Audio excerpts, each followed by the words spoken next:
ஆன C Joseph Vijay எனும் நான்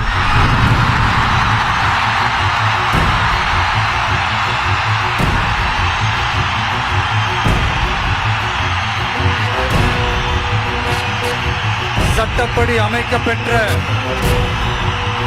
இந்திய அரசியல் அமைப்பின்பால்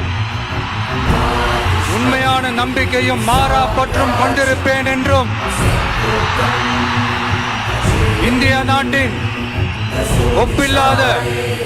முழு முதல் ஆட்சியையும் ஒருமையையும் நிலை நிறுத்துவேன் என்றும் தமிழ்நாட்டு அரசின் முதலமைச்சராக உண்மையாகவும் உளச்சான்றின்படியும் என் கடமைகளை நிறைவேற்றுவேன் என்றும் அரசியல் அமைப்பிற்கும் சட்டத்திற்கும் இணங்க அச்சமும் ஒருதலை சார்பும் இன்றி விருப்பு வெறுப்பை விலக்கி பலதரப்பட்ட மக்கள் அனைவருக்கும்